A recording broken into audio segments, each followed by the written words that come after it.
Hey friends, welcome back to my channel. I hope you're having a great start to the week.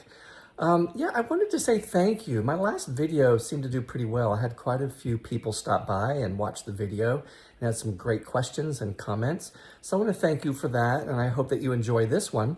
In this one, I'm using blues and a little bit of purple and some copper, but I mixed the copper with some gold to brighten it up just a little bit. So I hope you enjoy it. Stay tuned. I'll walk you through the whole process to the very end. Okay, guys, have a great day. Okay, guys, here we are with my paints all mixed up. This is my 24 by 36 canvas, and this is my color palette for today. Now we'll start over here. This is a sage green, and I believe it's a Liquitex paint. This is blue mixed with Artist Loft Soft Body White. And this next color is Peacock Pearl. And next to that is a little bit of copper and gold mixed together. And of course, there is purple. And then next to the purple is Ice Blue, and that is by DecoArt's Dazzling Metallics. And then there's my white, that's Artist Loft Soft Body White. And of course, my black paint and my colander. So in just a moment, I'm going to prep the edges and corners and we'll get started. Okay, the corners and edges are painted. The reason I do that is to cover up the white canvas on the corners so when my thin paints go over, you don't see the canvas. So we'll start with the sage on the bottom of the colander. Then we'll go with this really nice light blue. Now I purposefully used about half of the white in this area because I wanted the white to be the predominant feature in the pour. So when I add the ice blue, watch how it pushes out the white out of the colander. I love that purple. It's a great purple.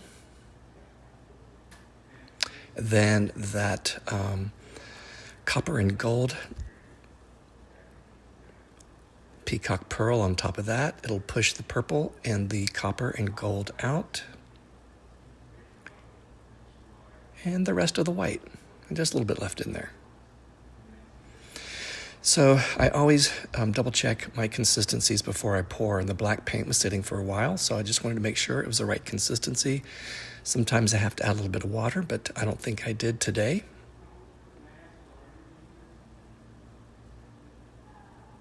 Again, I wipe off my stir stick because that's just what I do. You don't have to do that. And we lift it up. I love this color combination. I love these colors next to each other.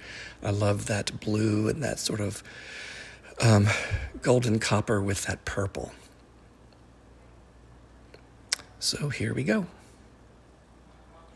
Now I pour off center because I'm going to be tilting to the lower left corner. I could also probably tilt to the upper left corner as well.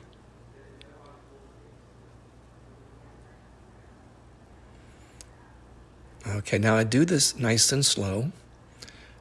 This is sped up just ever so slightly.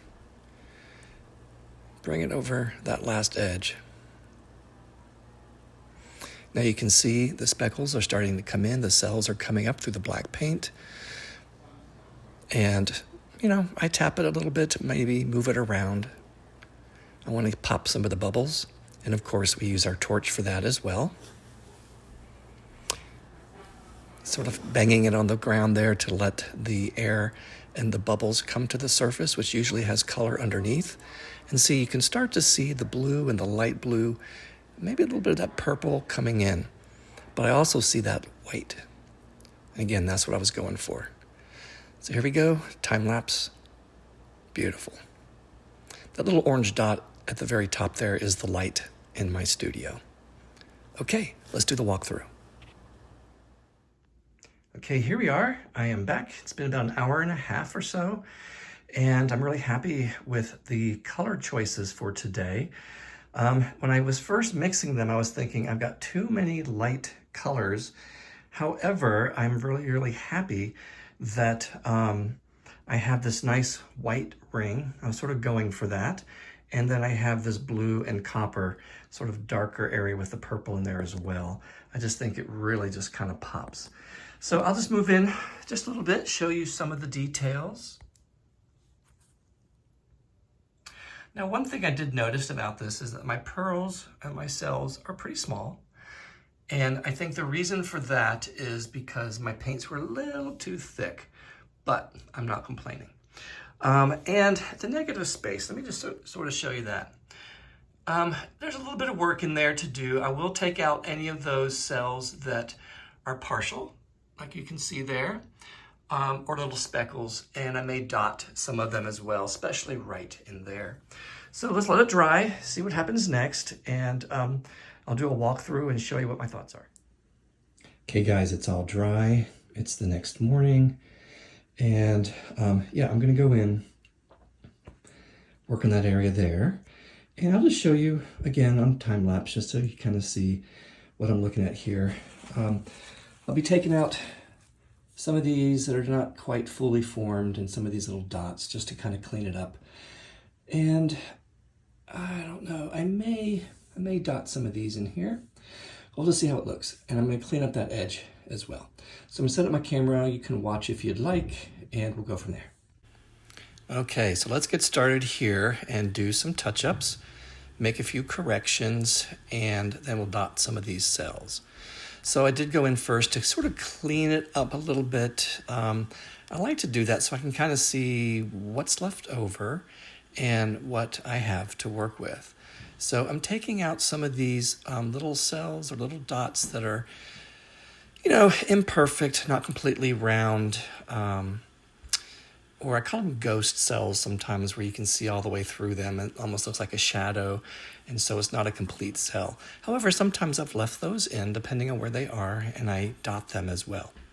So I'm going around the edges here, sort of cleaning up that edge, as you see down there, sort of rounding some of those circles, those pearls, and also adding some black to the edge to make it, I call it a waterfall effect, but it basically just cleans that up and it looks a little bit sharper.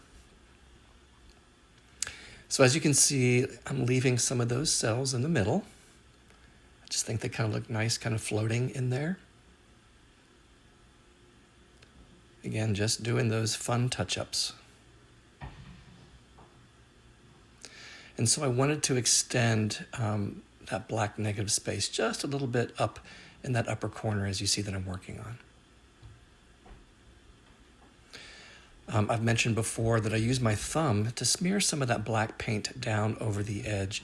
So in that case, it looks a little bit more intentional, as if the paint flowed over a little bit.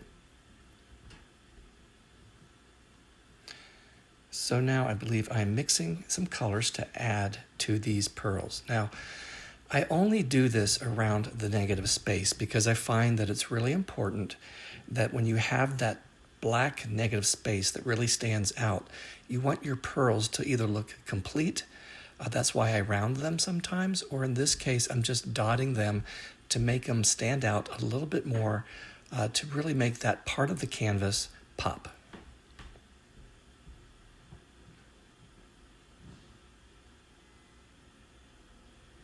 So sometimes I go in 2 rows, maybe 3 rows. It just depends on the shape of the negative space and also what my intentions are in terms of bringing your eye to that area. So as you see, I'm dotting all these little cells, all these little pearls. And yeah, just going back and touching up a few. We are almost done here. Okay, so let's look at the complete dried results. Okay guys, here is the final dried results. As you can see, I went in and cleaned out the area, and I just dotted some of the pearls to match the colors that were there and to sort of bring your eye to that sort of more defined area. I've mentioned several times, I think that's really important. The details are really great in here. Let me see. With all the different colors. Purple, and I love how the copper came in through here. And all the way down. Yeah, so I'm excited. I think it turned out beautifully, and I look forward to doing another one real soon. Okay, guys, have a great rest of the day, rest of the week, and we'll see you soon.